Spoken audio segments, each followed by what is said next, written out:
Ok, on se retrouve pour une nouvelle vidéo. L'objectif de cette vidéo, c'est que je puisse te montrer comment tu peux optimiser ta rentabilité sur Amazon FBA. Aujourd'hui, en fait, il y a trop de marques sur Amazon qui ne savent pas optimiser leur rentabilité et qui perdent en fait chaque année, chaque mois, en fait, des pourcentages de leur chiffre d'affaires sur Amazon bêtement. Reste bien jusqu'à la fin de cette vidéo parce que je vais te donner en fait des frais cachés que tu ne pensais pas forcément existants sur Amazon, que tu peux éviter directement en fait. À la fin de cette vidéo, tu pourras les mettre en place tout de suite. Donc là, je vais te donner en fait tous les piliers que je juge les plus importants, les plus pertinents à optimiser tout de suite pour que tu puisses optimiser ta rentabilité. En tout cas, l'améliorer. Le premier pilier pour moi, c'est d'être dans une bonne niche. Aujourd'hui, si tu es dans une niche où il y a des mastodontes en face, je prends la niche de la téléphonie, t'as Apple, Samsung en face, ça va être compliqué pour toi d'être rentable, en tout cas dès les premiers mois, dès les premières années, j'ai envie de dire, parce qu'il faudra que tu investisses énormément, massivement en publicité. Donc c'est super important d'identifier une bonne niche, d'identifier un marché intéressant, où il y a une demande constante, il y a des concurrents qui vendent, et on a une possibilité de faire une vraie différenciation. J'ai réalisé aussi une vidéo qui explique comment trouver une différenciation et comment identifier un bon marché. Va la voir, je te la mets juste en haut à droite de l'écran. Donc vraiment ça c'est le pilier numéro 1. Être dans une bonne niche, dans un bon marché qu'on peut exploiter et qui se vend déjà. Ensuite pour moi, le pilier numéro 2, ça va être le coût de revient. Parce que ce qu'il faut comprendre, c'est que la marge se fait à l'achat. Il va être super important de pouvoir réduire ses coûts à l'achat, parce qu'en fait le prix du marché existe déjà. Donc les gens savent quand on va acheter, du savon, il y a déjà un prix de vente qui est déjà prédéfini par le marché. On sait à peu près que ça coûte combien la revente. En revanche, ce qu'il faut, c'est pouvoir avoir des prix d'achat le plus bas possible. Donc le mieux, c'est de se sourcer le plus proche possible. Donc que ça soit en Europe, même en France, si vous vendez directement en France, c'est encore mieux, parce que vous allez pouvoir réduire vos coûts logistiques, donc les frais de transport avant d'envoyer sur Amazon. Et ensuite, moi, ce que je vous recommande, c'est aussi d'avoir un produit compact et léger. Un, c'est pour optimiser vos coûts de transport et aussi optimiser vos frais Amazon FBA. Le troisième pilier, c'est bien calculer sa marge. En fait, j'ai vu trop de marques qui ne calculaient pas leur marge et qui lançaient leurs produits sur Amazon à un prix qu'ils avaient identifié et en fait, ils n'étaient pas rentables. Même s'ils avaient par la suite un très bon tacos avec la publicité, ils n'étaient pas rentables. Donc ça, c'est super important. Calculez votre marge avant de vous lancer sur Amazon, avant de lancer votre produit sur Amazon. Pour ça, vous avez deux calculettes qui sont ultra intéressantes. Vous avez la calculette Amazon et celle de Liam10. Moi, je vous recommande d'utiliser celle d'Amazon, ça va être la plus fiable possible. Vous pouvez prendre en fait l'ASIN, donc le code identifiant unique d'Amazon, de votre concurrent, et de le mettre sur votre calculette et de voir à peu près quels sont les frais Amazon. Moi, ce que je vous recommande pour moi, un bon produit sur Amazon, c'est minimum 25% de marge avant publicité. Donc je déduis vraiment tous les frais liés à la société, à l'import, le coût de revient.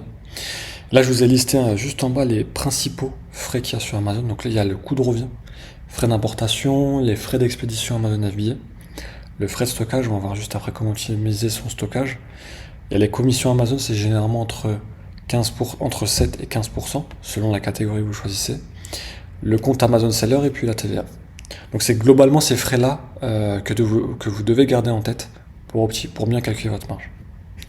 Le quatrième pilier, c'est de maîtriser ses stocks.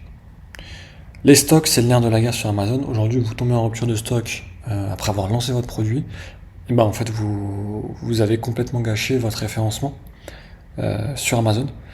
Ce que je vous recommande toujours, c'est d'avoir entre 4 et 6 semaines de stock chez Amazon. Faut vraiment voir Amazon pas comme un entrepôt où vous allez laisser vos produits, ça va se vendre tout seul. Pas du tout, mais comme un stock de passage. Vous allez réapprovisionner Amazon entre 4 et 6 semaines de stock selon la vélocité de vente de votre produit. Faites très attention. Donc pourquoi 4 à 6 semaines de stock? Parce que j'ai pas envie de payer les frais de stockage longue durée. Donc faites très attention. Si vous laissez plus de 6 mois, 1 an, votre produit dans un entrepôt Amazon, vous allez payer des frais de stockage longue durée. Généralement, entre octobre et décembre, comme c'est la fin de l'année, ça va être un peu plus cher. Donc, réapprovisionnez toujours un peu en avance vos stocks quand on arrive sur ces périodes-là pour éviter tout ce qui va être rupture de stock. Si vous tombez en rupture de stock, moi, ce que je vous recommande, c'est de pouvoir avoir un logisticien 3PL qui va être connecté à votre site web et aussi sur Amazon en cas de rupture de stock. Donc c'est-à-dire que votre produit, même s'il tombe en rupture de stock au niveau FBA, vous avez créé une deuxième référence qui est en FBA, donc Fulfillment by the Merchant. Donc en gros, c'est vous qui allez envoyer le produit au client final.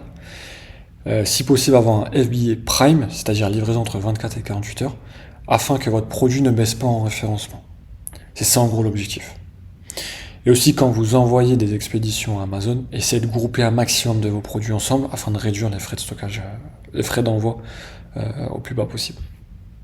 Donc ça, c'est faut vraiment maîtriser ses stocks sur Amazon. Ça, si vous voulez vraiment réduire votre coût, améliorer votre rentabilité, c'est un des principaux piliers sur lesquels il faut jouer. Le cinquième pilier, ça va être de maîtriser sa publicité. Maîtriser son TACoS. Donc le TACoS, c'est le coût total de vos dépenses marketing sur Amazon. Ça, faut le maîtriser. Au début, on va être de plus en plus agressif. Quand je dis au début, on va être de plus en plus agressif, c'est que le premier mois, donc le premier mois de lancement de votre produit, vous allez investir plus agressivement en publicité. L'objectif, c'est de référencer votre produit en organique, sur les termes de recherche qui se vendent le plus, puis de réduire cet investissement mois après mois, semaine après semaine. Donc c'est vraiment d'avoir un TACoS prédéfini. Admettons, je marge à 25%. L'idée, c'est de ne pas dépasser 10% du chiffre d'affaires que je génère en publicité. Point très simple pour améliorer votre rentabilité, donc améliorer vos performances en publicité. Mettre en ciblage négatif les termes de recherche, donc que ce soit des mots-clés, des produits qui ne convertissent pas, qui ne sont pas pertinents pour votre produit. Ça, vous les mettez en négatif. Vous augmentez l'intensité sur les termes de recherche qui génèrent des revenus. Et vous ajustez en fait l'enchère en fonction du retour sur investissement que vous avez sur chaque mot-clé.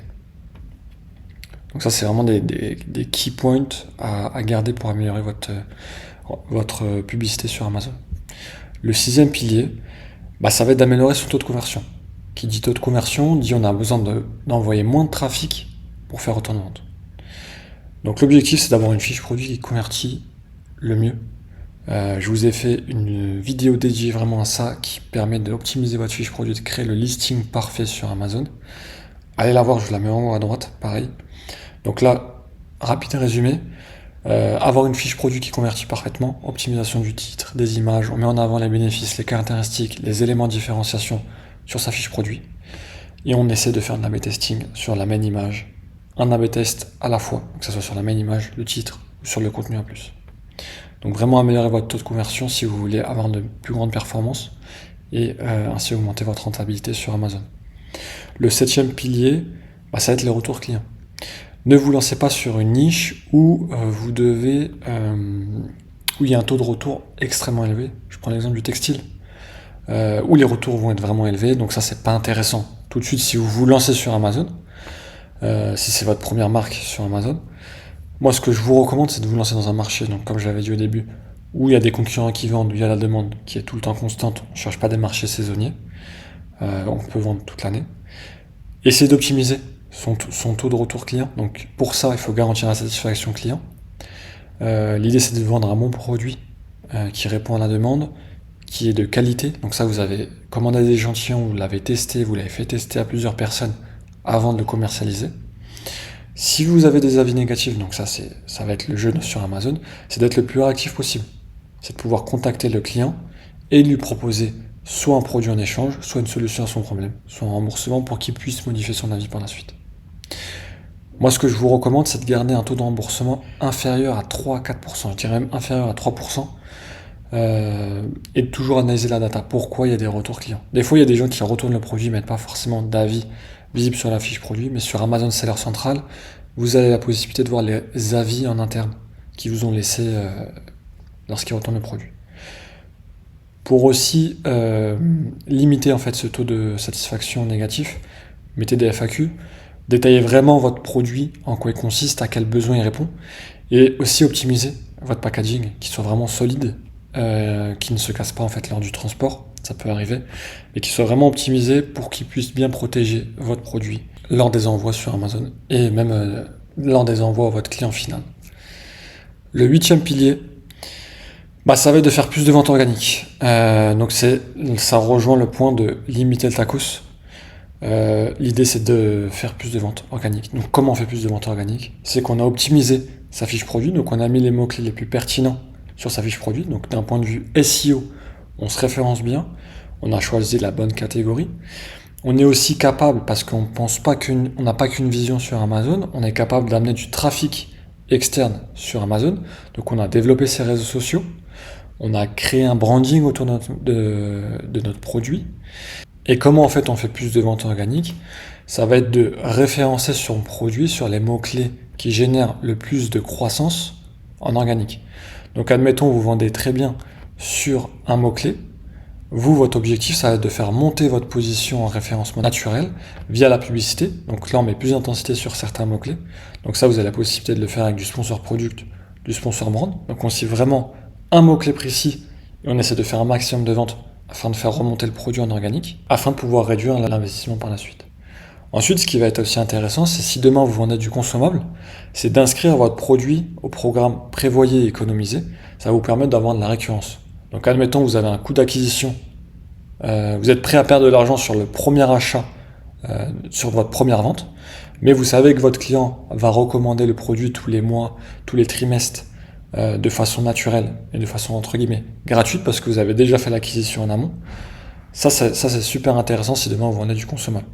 Si vous vendez pas de consommable, essayez d'inclure, je sais pas, des recharges qui vont être complémentaires à votre produit afin que vous puissiez avoir de la récurrence tout au long de la croissance de votre marque.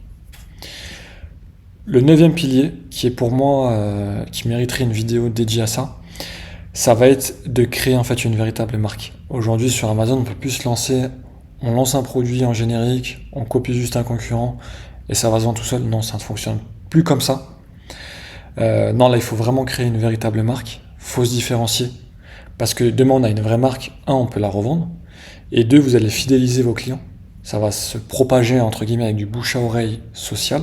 Vous allez pouvoir développer vos réseaux sociaux, vous allez pricer plus cher parce que vous avez un sentiment, parce que vous avez créé un sentiment, une émotion à travers le client. Et il sait que s'il achète les produits de votre marque, ça va être de meilleure qualité que s'il achète chez le concurrent. Pour ça, il vous faut un branding cohérent, que ce soit sur le packaging, sur le logo, sur la palette de couleurs que vous avez utilisée, la police d'écriture. Ça va être super important même sur votre manière de communiquer, sur vos publicités, que ce soit sur vos réseaux sociaux aussi. Vraiment essayer de créer une histoire. Ça, c'est super important. Demain, vous développez votre marque, créez une histoire autour de votre marque. C'est ça qui va faire que vos clients vont adhérer et vont fidéliser autour de vos produits. Et aussi, comme vous avez créé une marque, donc vous avez le brand enregistré sur Amazon, vous pourrez débloquer en fait tout l'écosystème Amazon, que ce soit la création d'un store. Donc un store, c'est entre guillemets un petit site, un mini site web que vous faites sur Amazon, où vous allez pouvoir développer votre notoriété, expliquer le pourquoi du comment de votre marque, et mettre en avant en fait toute votre gamme produits sur votre marque. Aussi, si vous avez enregistré votre marque, vous allez pouvoir débloquer le contenu à plus, donc mettre d'autres images, mettre des vidéos également en bas de la fiche produit, et le brand story qui va vous permettre de développer l'univers de votre marque et de faire connaître tous les produits qui sont liés à votre marque. Je vous ai gardé les bonus donc du coup pour la fin. Sur Amazon, il y a des frais cachés. Donc là, j'en ai listé 4. Le premier frais caché, j'ai envie de dire, il est simple à éviter. C'est que si vous ne collez pas vos étiquettes, vous avez la possibilité de dire à Amazon, moi je veux traquer mon produit avec le code EAN. Donc vous, sur votre packaging, vous allez mettre le code EAN. Donc le code EAN, c'est le code, c'est l'identifiant unique qui est reconnaissable dans le monde. Vous mettez le code EAN et vous demandez à Amazon de traquer votre produit avec le code EAN. Ça vous évite vous-même de coller les étiquettes. 2, ça vous évite que Amazon les colle et vous facture quelques centimes à chaque étiquette qui colle. Si vous n'avez pas de code EAN, normalement vous vendez sur Amazon, vous avez un code EAN, ça c'est obligatoire. Moi je recommande toujours de travailler avec un code EAN. Sinon l'autre option, c'est directement sur le packaging de mettre le code FNSKU. Le code EAN est intéressant lorsque vous faites de la grande distribution, du B2B, ou vous vendez dans les grandes surfaces. Ensuite, c'est les retours clients. Vérifiez, que vous êtes bien remboursé par Amazon. Pour ça, vous avez Sellerboard qui vous dit s'il y a eu des remboursements qui n'ont pas été effectués. Donc vous n'avez pas récupéré, vous, l'argent du client. Ensuite, il se peut qu'Amazon perde vos produits dans les entrepôts lorsque vous envoyez des produits aux entrepôts Amazon. Donc admettons vous envoyez 50 pièces, mais ils n'en trouvent que 45. Donc il y a 5 pièces que vous devez récupérer. Soit ils vont les chercher, soit ils vous remboursent au prix d'achat de votre produit. Donc là, vous devez faire tout de suite un cas vérifier qu'ils vous ont remboursé. Si demain Amazon endommage vos produits, vous devez leur soumettre un cas, donc leur dire qui doit vous rembourser. Et ensuite, ça va être aussi des erreurs sur les commissions Amazon. Généralement, vous êtes soit facturé plus, et ça, Amazon ne vous l'a pas dit, et ça, c'est des frais qui sont aussi cachés. Donc pour voir tous ces frais cachés, vous avez Sellerboard, je vous ai mis aussi un lien dans la description. Sellerboard, c'est vraiment un outil qui vous permet d'avoir une vision globale de tout votre business sur Amazon et de comprendre votre rentabilité. Donc vous avez 2 mois gratuits en passant par mon lien sans mettre votre carte bleue. Dès que vous lancez votre marque, allez directement sur Sellerboard. Donc si vous êtes resté jusqu'à la fin de cette vidéo, c'est top, je vous remercie. Si vous avez des questions également sur la vente sur Amazon, vous ne comprenez pas votre positionnement sur Amazon ou que vous voulez faire plus d'argent sur Amazon, je vous ai mis un lien WhatsApp. Vous n'avez qu'à m'envoyer un message directement sur le lien WhatsApp. Merci à vous. Au revoir.